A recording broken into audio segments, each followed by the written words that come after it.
Good morning, class. Hope you had a great day yesterday and you're all ready to keep learning about the book that we were reading. Now, does anyone remember the title of the book?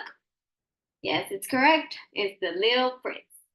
Now, before starting the assignment, I want to let you guys know that if you have any question, please raise your hand and I'm always here to help you. Now, today we are going to learn about the character's perspective. But before, the little prince needs your help. So the little prince wants to understand more about the characters in the book. That is why he is asking for your help. He wants to find the perspective of 6 different characters. So, what characters? The 6 characters are the narrator, himself, the little prince, the fox, the king, the rose, and the snake. Now, you probably are wondering, what is a character's perspective? Well, a character's perspective is how the characters understand and see the events during the story.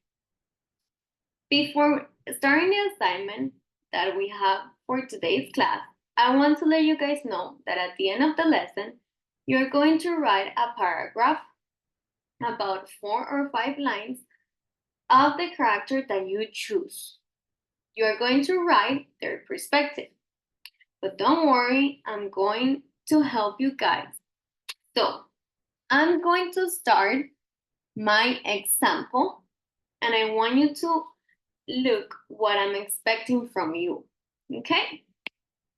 Now, I choose the narrator's perspective. As we could see in the story, his perspective is that he sees adults as boring people. Now, you may be thinking, but teacher, how do you know that? Because at the beginning of the story, the narrator is explaining that he abandoned his career as an artist because he needed to explain everything to adults because they didn't have any imagination at all and it was boring. Now, for my paragraph, I wrote, in the story of The Little Prince, the narrator left his dream of becoming an artist because adults discourage him. He stated that adults do not use their imagination while children see the world from a different perspective. Even when the narrator was an adult, he wanted to be a kid. That is why it is important to use your imagination and enjoy while you are a kid, no matter what adults tells you. Now we are going to work together. So, for this one, I'm going to grab my pencil for the annotation here. Now, for the narrator, we already know that his perspective is letter C. So we're going to write it down here. Letter C. We are going to match the characters with the perspective. Now the next one is the little prince. Does anyone know what is his perspective? It's correct. It's love unconditionally. Now for the next one, we have the rose. As we know in the book, the rose was in love of the little prince, but she never told him anything. So her perspective is going to be letter A. Now the king. In the story, the king talks about mistakes and learning from them. So we know that is going to be letter D. Now for the fox. From my perspective, the fox is the wisest character in the book. He talks to the little prince about relationships and its importance. So his perspective is, let's see, it's letter B. Great job. Now for the snake was a little bit tricky because we have to read it a lot to understand it. But at the end, we could see that his perspective is letter F. Don't judge a book by its cover. Now we have each character with their perspective. Okay, I'm going to erase this to show you another worksheet that I made for you, that is right here. So it's the same worksheet, but instead of writing down the character's name, we have its picture. So you can use either this one or the previous one.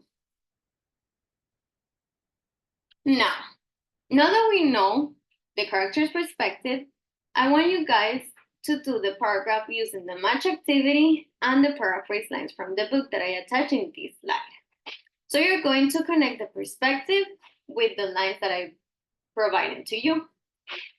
You can write it down here. Now, this is your activity, so you choose the character, write down 4 or 5 lines for the paragraph using the match activity and the paraphrase lines as the previous line.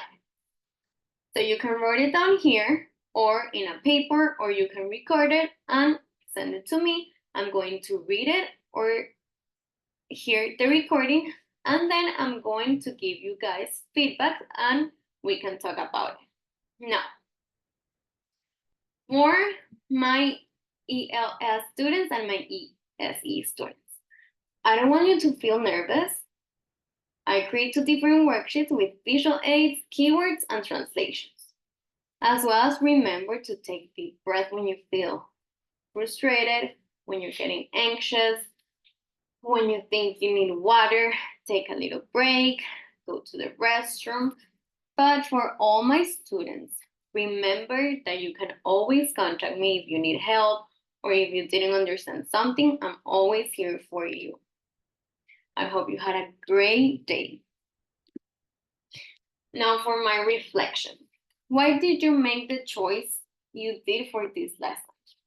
So I chose second grade because in the future, I want to teach second grade. Also, I think that around this age, they're more aware of what is happening and they're more like focused and want to do more work because they know what it's going to happen if they don't do it, if they do it.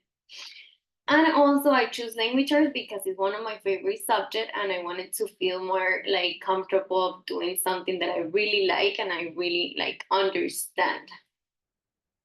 Now, what was the most difficult part about planning this lesson? The most difficult part about planning, it was thinking on the activities for the I do, we do, and you do, and putting all my thing, like all the examples that I had on a paper.